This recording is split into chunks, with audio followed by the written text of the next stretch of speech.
Nah, kalau misalnya saya kembali kepada teks Yohanes 3 ayat 16 tadi, Tuhan memahami itu sebagaimana Allah memahami teks itu. Karena begitu besar kasih Allah akan dunia ini, dan seterusnya ya.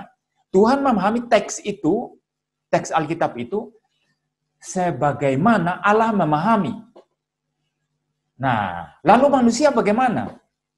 Kita memahami teks itu, ya ini kalau mau pemahaman yang benar ya, sesuai dengan kapasitas kita sebagai manusia, kita memahami teks itu sebagaimana Allah pahami, tetapi dalam spare domain manusia kita. Iya, ada. Ini Kita juga memahami itu dalam spare atau ruang lingkup sebagai atau hakikat sebagai manusia mungkin ya. Ya, silakan Sirkur.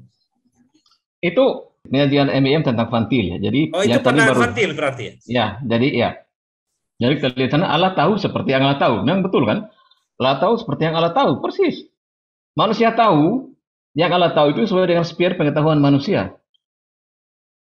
Lah, setahu kita Clark juga mengatakan bahwa manusia tidak tahu semua hal kok. Ini hanya menjadi berkontradiksi dengan pandangan Clark. Kalau MEM mengatakan bahwa manusia itu tahu semua hal yang Tuhan tahu.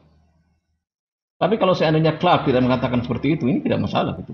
Fanti juga tidak masalah seperti itu. Lalu bedanya dengan Clark di mana kalau gitu? Bedanya di imajinasi dong. Mungkin MEM berimajinasi bahwa Clark mengatakan bahwa semua yang Tuhan tahu manusia juga tahu. Jadi aneh juga sih. Aneh. Menurut saya agak aneh saja gitu. Karena di sini kelihatannya sih yang disajikan oleh MEM sama dengan yang dikatakan oleh Clark juga gitu. Jadi saya jadi berpikir gitu, jangan-jangan MEM sebenarnya seorang Clarkian yang sementara mencoba untuk menjelek-jelekan menjelek-jelekan Fantilian dengan cara menyusup sebagai Fantilian di sana gitu, sehingga nanti orang bisa lihat sendiri, wah ternyata Fantilian begitu jeleknya gitu ya. Nanti kita rame-rame. Tapi itu kan baru dugaan ya, ini bukan tuduhan ya. Betul, ini dugaan. Apa yang dikatakan MEM tentang Fantil kok jadi sama dengan apa yang dipercaya atau ditulis oleh Clark gitu. Jangan-jangan emang dia Clarkian, dia sengaja menunjukkan bikin bodoh-bodoh Fantilian itu atau untuk pada akhirnya kalau mereka sadar mereka lihat tuh selama ini kita ditipu ya sama Fantil gitu, pindah dia jadi Clarkian. Kayaknya ini penting sekali nih hal-hal seperti ini. Kita harus memahami betul pandangan seseorang sebelum kita mengkritik ya. Persis. Iya, supaya nanti tidak strawman ini ya. Ya. Oke, ada komentar dari To Andri? Ada. Ya, jadi mungkin begini ya, mungkin kesalahpahaman dari MEM dan mungkin beberapa Fantilian. Ya ini menurut pendapat saya bisa saja salah ya. Ini baru opini seperti yang tadi Makuru bilang. Mungkin kesalahpahaman mereka adalah mereka mencampur adukan antara logika dengan rasio. Jadi mungkin mereka menyerang Clark karena Clark sering berbicara tentang logika. Dan mungkin mereka mau mengatakan, apalagi Clark menerjemahkan Yohanes 1 ayat 1 dengan NRK enhologos itu dengan pada mulanya adalah logika. Sehingga untuk menyerang Clark mereka mengatakan bahwa beda Clark dengan Fantil. Kalau Fantil mengatakan bahwa kita memahami teks itu sebagaimana Allah memahami dalam spare domain kita. Tapi persoalannya apa yang dikatakan Fantil ini itu sama dengan apa yang dikatakan Clark mengenai rasio gitu. Nah, jadi mungkin mereka berpikir bahwa ada yang namanya supralogis dan sebagainya. Padahal kan seperti yang saya pernah diskusi dengan Makuru, bahwa sebenarnya suprarasional itu ada, tapi supralogis itu tidak ada gitu.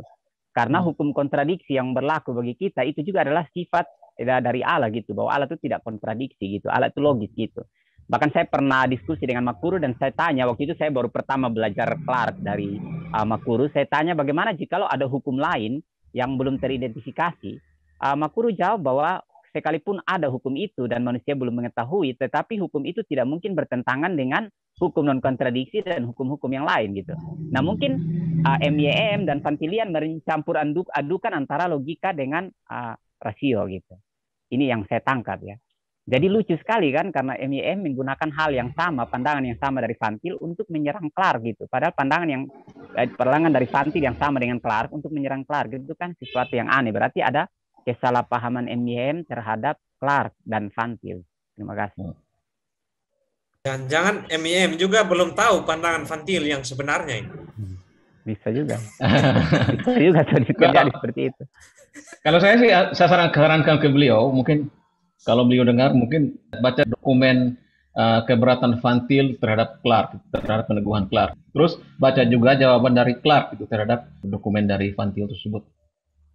Mungkin kalau beliau dengar, kalau tidak dengar tidak apa-apa. Mungkin teman-teman yang dekat dengan beliau bisa kasih tahu juga.